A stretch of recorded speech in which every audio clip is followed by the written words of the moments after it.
वर्ष झाले काय टॉयलेटचं पाणी पितात लोक। हां किती टाईम आम्ही किती लोकांनी पार गोविंद आपला लोरे आलता नामदेव लोरे त्यांनी बी पार शूटिंग बिटिंग काढून नेली, काहीच करता आलं नाही त्यांना।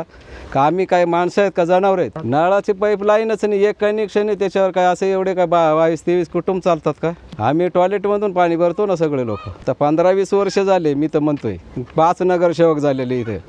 हा एक नगरसेवक असा काम करीत नाही, लक्ष देत नाही का? हां लक्ष काय तात्पुरतं येणार जाणार, उद्या करतो परवा करतो, आजपर्यंत अजून करेल नाही।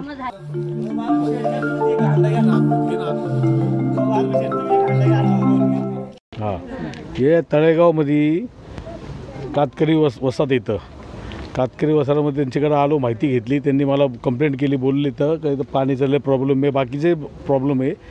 पण पाण्याचा जेव्हा प्रॉब्लेम मी बघितलं तर संडासामधून पाणी ते लोक प्यायचं पाणी संडासामधून भरता।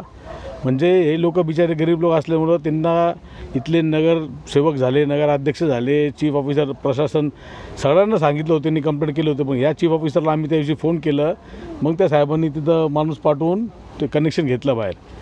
आणि आता त्यांना पाणीचं ते कनेक्शन म्हणजे फक्त कनेक्शन दिलं, पण पाणी नाही, त्याच्यामध्ये पाणी येणं बाकी आहे आतापर्यंत।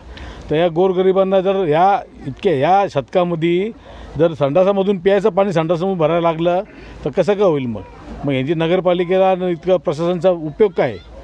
फक्त मतं घ्यायचं आपण, लोकांकडून मदत मागायची, आणि त्यांना जर प्यायला पाणी देऊ शकत नाही तर मग काय अर्थ नाही। यांनी राजीनामा देऊन टाकावा, नगरसेवकांनी, नगराध्यक्षांनी सगळ्यांनी राजीनामा देऊन टाकावा।